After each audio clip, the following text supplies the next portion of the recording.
ვინ ზრუნავს ბათუმის ზოოკუთხის მოვლაპატრონობაზე შესაძლოა ტერიტორიის სიმცირის გამო მობინადრეები სხვადასხვა ზოოპარკში გადანაწილდნენ. რაც სიახლე ელოდება დამთვალიერებელს ახალი სეზონიდან ჯენი კვანტალიანი კი ამბობთ. ანტილოპები, მაიმუნები, პონები, ზებრები, კენგურუები და თუთიყუშები. ეს მობინადრეები უკვე წლებია ბათუმის ზოოკუთხეში დამთვალიერებელს ყოველდღიურად მასპინძლობენ. ცხოველებისა და ფრინველებისთვის განკუთვნილი მენიუ კვირაში რამდენიმეჯერ იცვლება. როგორც გაირკვა, ზოოკუთხის მობინადრეები მაღალი დონის სერვისითაც სარგებლობენ. ხელით ვაჭმევ, მაწონია, ხაჭოა, ყველანაირი საჭმე რაც შეიძლება კოვზით და იმით ვაჭმევ. ბანანს ხელით ვადლევ. ნუ ძალიან ახლოს არიან კონტაქტში ჩემს მიმართ, ასე ვფიქრობ მე.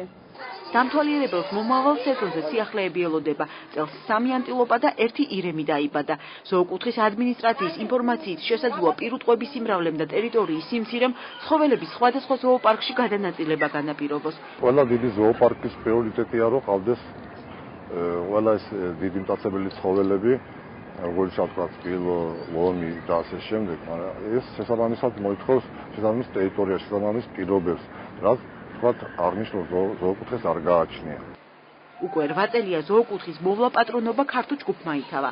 რამდენი ლარი იხარჯება ყოველწლიურად პირუტყვების საკვებში, ამის დაკონკრეტებისგან ადმინისტრაცია თავს იკავებს. თუმცა მიიჩნევენ, რომ ქალაქისთვის ეს დიდი ფუფუნებაა და მათ შენახვას ადგილობრივი თვითმმართველობა ვერ შეძლებს.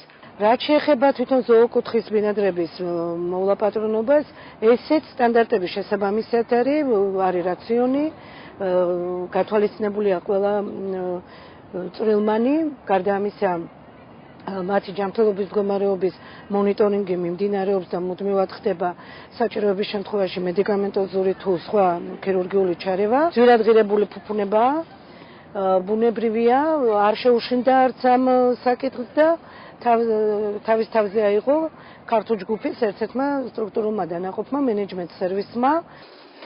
ბათუმის ზოოკუთხეში ამჟამად 100 მეტი მობინადრეა. მათზე ყოველდღიურად 19 თანამშრომელი ზრუნავს.